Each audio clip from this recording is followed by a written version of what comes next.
E aí, moçada, beleza? Sistema genital feminino, dando sequência então a esse capítulo de sistema reprodutor. Vocês perceberam que o sistema reprodutor é carregado de conteúdo importante, né, gente? Sistema genital masculino foi assunto da aula anterior. Nessa aula, então, bate-papo vai sobre sistema genital ou sistema reprodutor feminino, certo? Então, bora lá dar uma conferida em relação ao sistema genital feminino, o aparelho reprodutor feminino. Vamos destacar principalmente a parte interna, tá, gente? Parte interna que realmente é mais interessante em relação à questão de vestibular, de Enem, de provas, de questões e até por entendimento, né? Em relação a como que é formado o sistema reprodutor feminino. Então, esse é o aspecto, esse é o desenho aqui do sistema reprodutor feminino. Ele tem um ovário, né? Do lado, sempre aqui, ó, a imagem olhando para vocês, tem um ovário do lado direito, um ovário aqui do lado esquerdo e tem aqui o útero que está nessa porção central. Papo reto agora aqui com as meninas. Meninas, então você tem um útero, certo? Esse útero, qual é o tamanho do seu útero?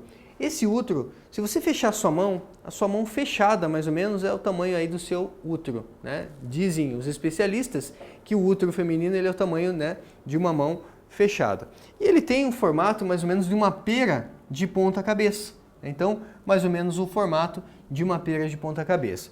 Imaginando assim, né, que o meu corpo então aqui é como se fosse o útero, eu tenho aqui duas tubas uterinas, certo? São duas tubas uterinas.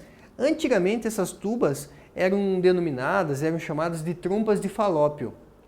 Mas a anatomia moderna, ela vem deixando de utilizar esses nomes, né, mais assim, relacionados a cientistas que descobriram, que estudaram, para realmente dar nomes que fazem sentido, né? Por que eu vou chamar de trompa de Falópio se eu posso falar que é tuba do útero, né? O tuba uterina. Faz mais sentido, né?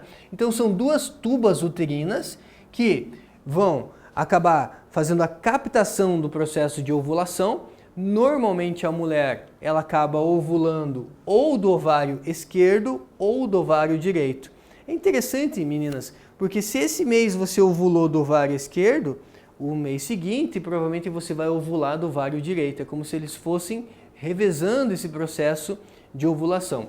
Então, igual os meninos, que têm lá dois testículos, duas gônadas masculinas, as meninas têm dois ovários, duas gônadas femininas. Então, os ovários, eles são como se fosse equivalente, né, à função dos testículos. São duas glândulas, duas gônadas femininas. Os ovários também são glândulas mistas. Os ovários produzem hormônios, como é o caso do estrógeno, que garante aí as características sexuais secundárias femininas, e a progesterona, que é um hormônio relacionado principalmente à manutenção de uma gestação, à manutenção da parede do útero durante uma gestação, certo? Então o ovário é uma glândula mista também. São dois ovários.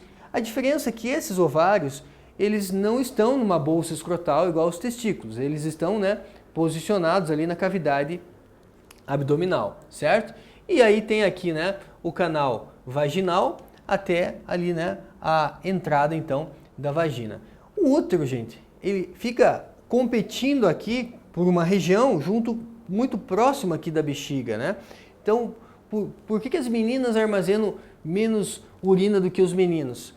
Primeiro, né, porque a bexiga urinária está aqui, né, competindo mais ou menos por espaço com o útero. Esse útero que tem mais ou menos, né, pesa ali mais ou menos 50 gramas, tem mais ou menos o tamanho de uma mão aqui fechada, certo? Aqui você vê então, ó, a uretra, certo? Aqui a bexiga, a uretra. Aqui vê o que? Vê aqui o útero em corte, certo? E aqui vai ter o que? O canal vaginal, beleza? E aqui logo atrás, aí vai ter aqui o ânus e o intestino grosso, certo? É como se estivesse vendo de perfil, certo? Vendo de perfil, aí vai ter a uretra, a entrada da vagina e o ânus nessa sequência, como se estivesse nessa posição aqui. Tudo bem? Vamos lá, vamos mais adiante. Então esse seria o aparelho reprodutor, a parte interna. Dando um zoom aqui para a gente poder destacar algumas estruturas que são bem importantes. Então são dois ovários. Nos ovários aqui nós encontramos os folículos ovarianos, que todo mês, né, alguns desses folículos acabam sofrendo estímulo. E ao sofrer estímulo, esses folículos crescem, se desenvolvem até ocorrer ali o processo de ovulação. Aqui nós temos, né, a tuba uterina. Essa tuba uterina tem aqui o que nós chamamos de fímbrias. Fímbrias que vão auxiliar na captação, né, do processo ali de ovulação. E aí nós temos aqui o útero. Essa parte aqui é chamada de fundo do útero. Aqui nós temos o colo do útero. Então às vezes a gente fala assim, tem um vírus, né, o papiloma vírus humano, o HPV, que pode se instalar nessa região aqui do colo do útero. A principal causa de câncer de colo do útero é por conta de um vírus, tá, gente? Então olha só, vírus pode causar câncer? Pode, no caso do HPV. O HPV é um vírus papiloma vírus humano, que ele pode se instalar nessa região aqui do colo do útero e é a principal causa de câncer de colo do útero, tá? Ai, professor, e como é que eu cuido? No caso do HPV, ou tem a vacina em relação à prevenção, ou é usar, né, algum método contraceptivo, como é o caso aí da camisinha masculina ou camisinha feminina, que tem aí a proteção em relação a esse tipo de doença. E aí o útero, gente, ele vai ter algumas camadas. A camada mais externa, que é chamada de perimétrio, de periferia. Tem o miométrio. O miométrio, gente, é músculo liso. O prefixo mio quer dizer músculo. E é um músculo liso. Então, meninas, quando vocês sofrem lá com o processo de cólica, que é um processo involuntário, é culpa do miométrio, uma musculatura lisa que fica nessa região aqui, intermediária do útero, e músculo liso não obedece comando, né? Então você fala, para a cólica. Cólica não para, porque o miométrio, musculatura lisa ou não estriada, que é uma musculatura involuntária, certo? E o endométrio, meninas, ele é a parte mais interna. É um endométrio que todo mês ele fica mais espesso e descama. Fica mais espesso, esperando uma futura gestação. Caso não tenha uma futura gestação, ele descama. E ao descamar, o endométrio é que desce ali o corrimento, né, relacionado à menstruação. Beleza? Então aqui tem as fímbrias, né, que são as pontinhas ali das tubas, certo? E aí nós temos aqui o corpo do útero, ou, né, a meiuca ali do útero. O canal vaginal também faz parte aí, né, do sistema genital feminino. E aí nós temos aqui, gente, uma situação específica, né? O que é uma endometriose? Você sabe que o endométrio é esse tecido que ele cresce dentro do útero todo mês. O endométrio fica mais espesso e descama. Ele deve crescer dentro do útero. Algumas mulheres que têm essa doença chamada endometriose é quando o endométrio, esse tecido, ele é formado em regiões fora do útero.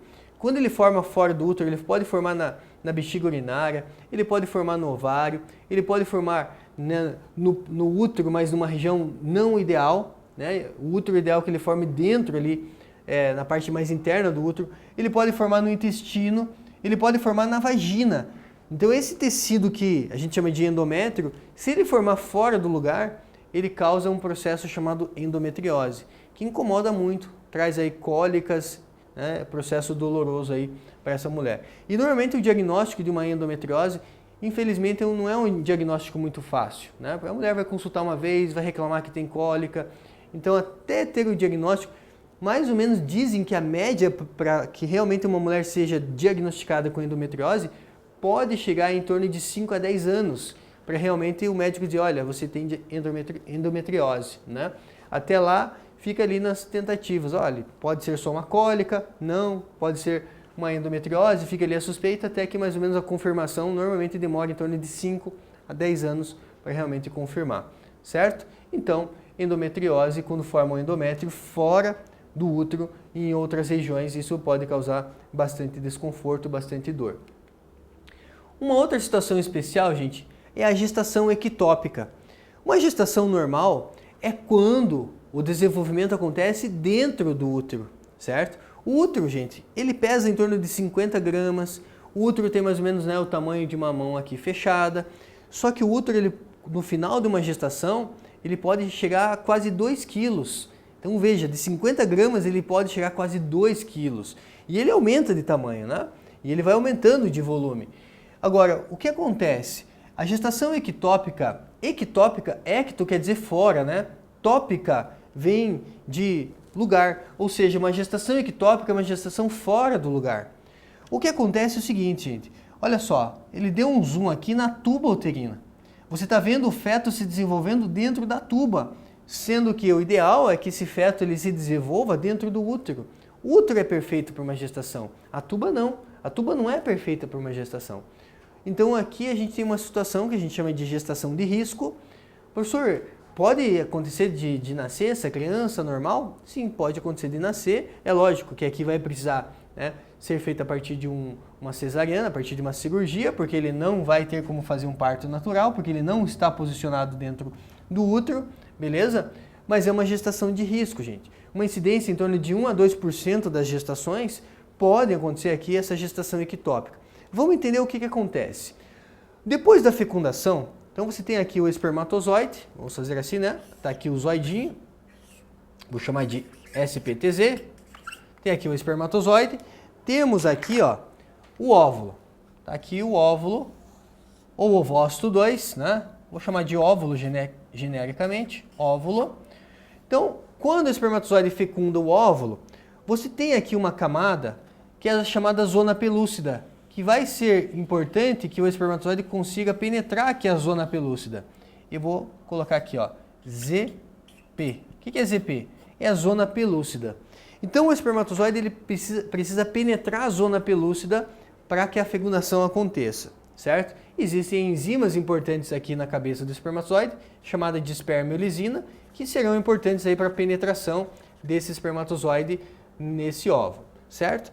Após a fecundação, o que acontece? Após a fecundação, forma aqui uma célula ovo, ou também chamada de zigoto. E essa célula ovo, ou zigoto, ela mantém a zona pelúcida. Ah, a zona pelúcida continua no zigoto? Continua. Então aqui está o zigoto, certo? Aqui está o zigoto. E você vai ter ali então o quê? A fecundação.